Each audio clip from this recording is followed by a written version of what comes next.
Welcome to the first look at EA Sports F1 25 gameplay. I'm Matt Gallagher. And I'm Alex Jacques. We've got a ton to explore today, Alex. I haven't seen anything yet, but I've heard there's plenty of exciting stuff lined up. Absolutely. We've got brand new reverse racing. It is going to be a blast to commentate on. Let's jump right in.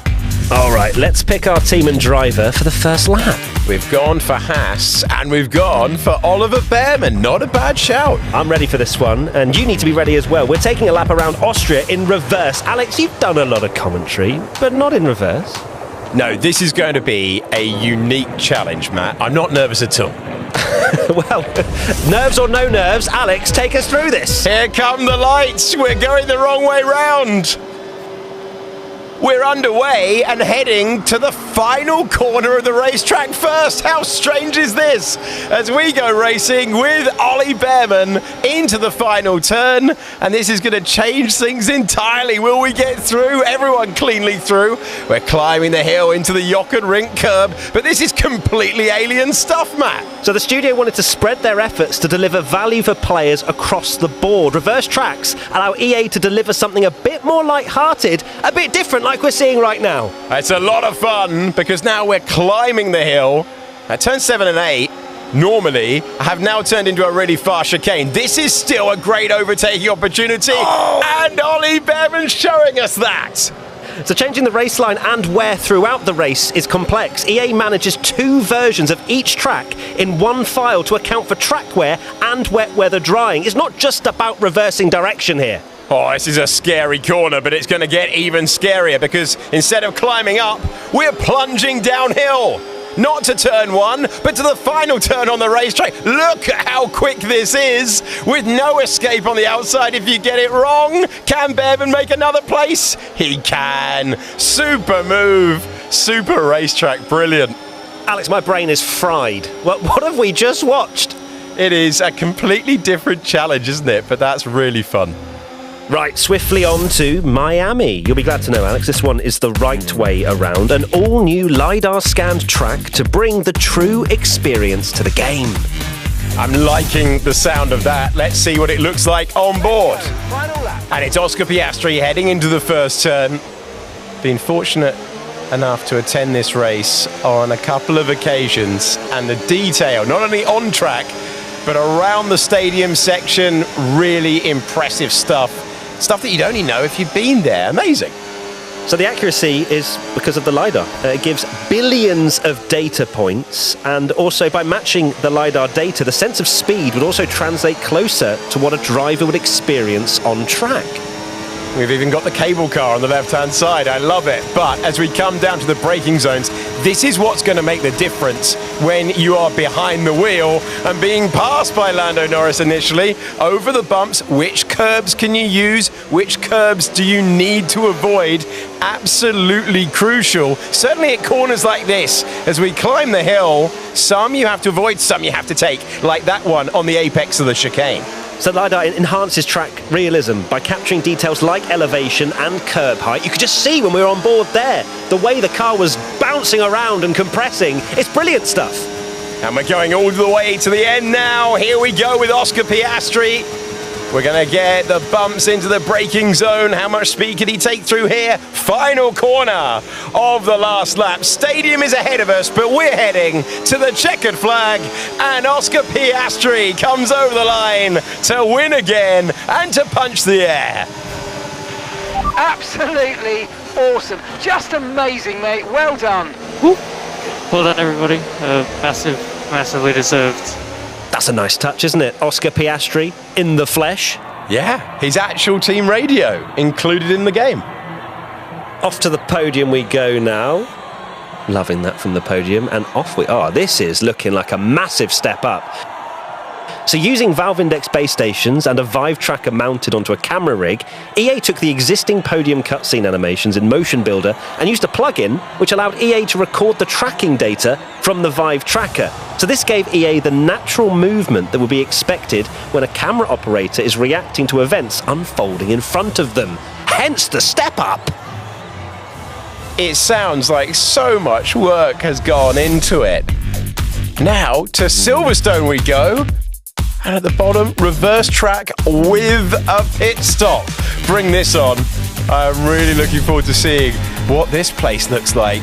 The wrong way round. We're chasing down Fernando Alonso on board with Isaac Hadjar, and we're going the wrong way round through Luffield Corner, heading into Brooklands, and that is going to make the next part of the track scary quick. It's learning a completely different track the wrong way round. My brain can't really compute what's going on, but we're in the slipstream of Alonso, Alex. Okay, we're heading into what would normally be the opening corners. This is now a massive overtaking opportunity. This is so strange, you know. An iconic circuit, the home of British motor racing, and we're going completely the wrong way round. In fact, we're going into the pit lane right now. Scrub off the speed, and we head into the Silverstone pit lane, past the iconic wing, which is now on our left-hand side. Still getting used to all of this, and it's a straight pit stop race. Hadjar versus Alonso. In goes Alonso, and now we're hitting our marks. Can we jump him here? The turn-in was optimal. We hit our marks. Can we beat the Aston Martin out? No! Fernando Alonso has done us. He's kept position. I'm intrigued to see what this next bit's like, though, because it is so tight in real life, and it's now the pit exit. We've barely got any room to use. Get rid of the limiter. Here we go, flat to the floor, and rejoin heading into Stowe Corner. But it's now a left-hander, and Alonso's getting away from us. Phenomenal stuff. So the garages in the pit lane have a totally new layer comprising of all bays, pit perches, crew, floor decals, garage signage, pit limits, and exit lights. Everything had to face the other direction and be ordered differently. Oh my word. Beckett's, then maggots. Unbelievable combination, still brilliant, even in reverse. And we're heading to Copse Corner. Are we going to go around the outside? Hang on right now. Come on! Oh, what a move that is. Amazing. Nice work, mate. That brings This you is up a place. absolutely brilliant to watch. I think this track will actually be one of the most difficult ones to learn. Totally agree, Matt. We are now off to Bahrain. We have another LIDAR track, and it means that you can see things like the fan zone that's there in real life on the left-hand side. And we're following Gabriel Bortoletto down to the first turn. There's always bumps down there at the first turn. You can see the suspension is working away as he locks up. He's chasing Carlos Sainz up the hill. That's feeling very recent in the memory, Bahrain Grand Prix, as we head slightly up the hill. The track's undulation is very apparent now and feels authentic overall, especially when you reach turn 5. You get that great whoa moment because you really get to see and feel the elevation as a whole. And the fast stuff is where LIDAR really comes into its own. Big direction changes, completely accurate. And now we're at turn 8. We're getting closer to the Williams in front. Speaking of accurate, representation of the sandy and desert terrain verges in terms of slope and natural formations. The accuracy is just unmatched. We head into turn 10 now, known for its challenging downhill braking zone. That's also been replicated so that players will get to experience the precise elevation drop and tricky off-camber corner entry, giving them a true-to-life driving experience. Oh, it's Lock-Up City. Turn 10, absolutely love it. And now the climb begins again into the fast stuff with Bortoletto leaning on every bump. 13 is such a tricky corner. Look at the suspension working away as he climbs the curb now, and he's chasing all the way to the end of a very familiar racetrack with its abrasive tarmac and its low grip, its high abrasion, and is lining up right now for a great chance to overtake the Williams ahead. There's the rear wing element going up, and the Brazilian driver continues to chase on to Suzuka. Yes, please. Absolutely adore this racetrack. And we are about to find ourselves doing an attacking lap around iconic corners with the LIDAR, more accurate than they have ever been before. This is turn 1 at high speed, and we're working our way into the S's. Look at that on the left-hand side. We got the cherry blossoms. Wonderful. Beautiful as well. You've got the pink Alpine of Jacques. It's all just working out beautifully into the first sector. One of the most iconic sets of corners in the entire Formula One calendar. You can feel the car moving around, compressing. It's just brilliant. Into the Degners, through the first one, through the second one, And we're gaining all the time on Yuki Tsunoda. The dive bomb!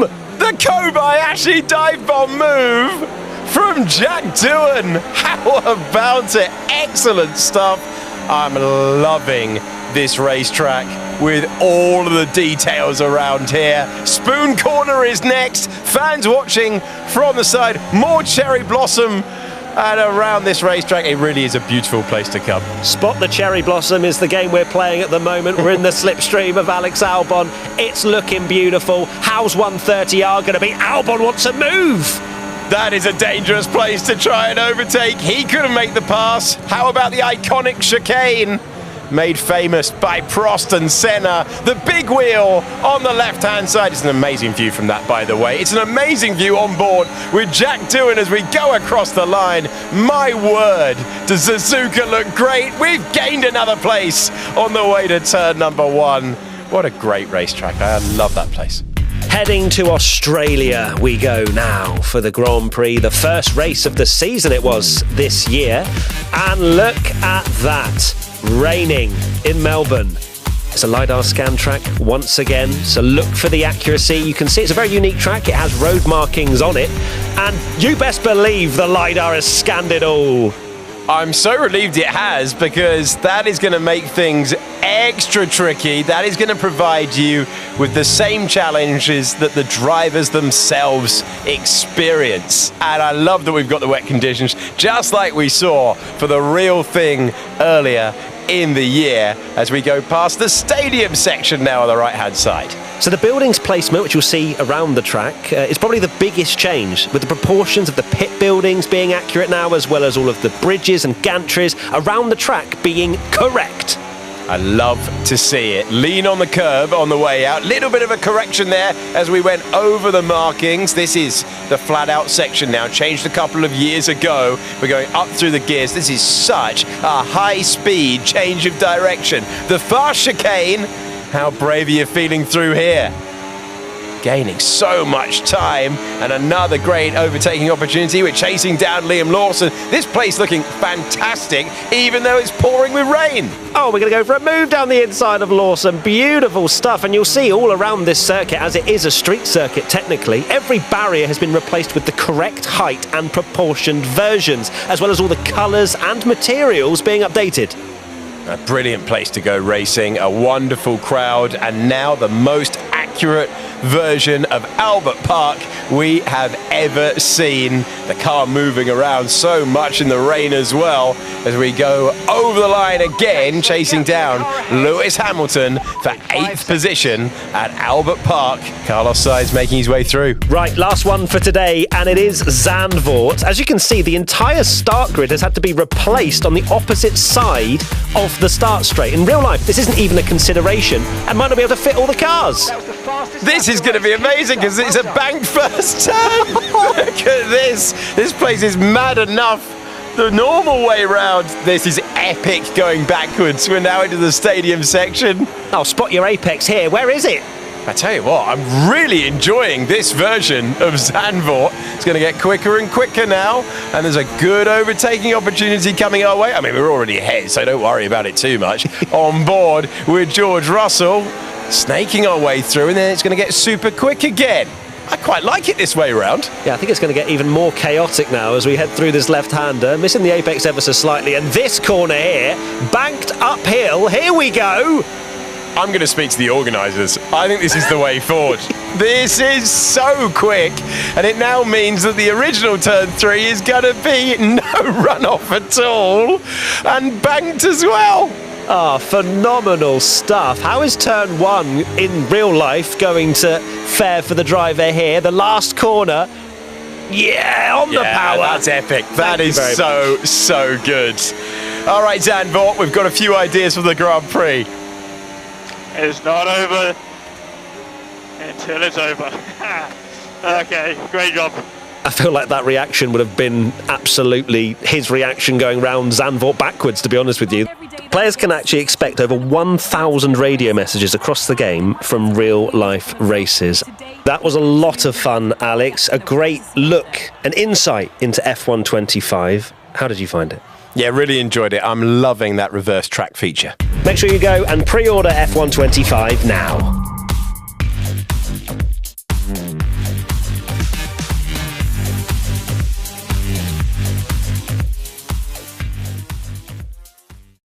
PlayStation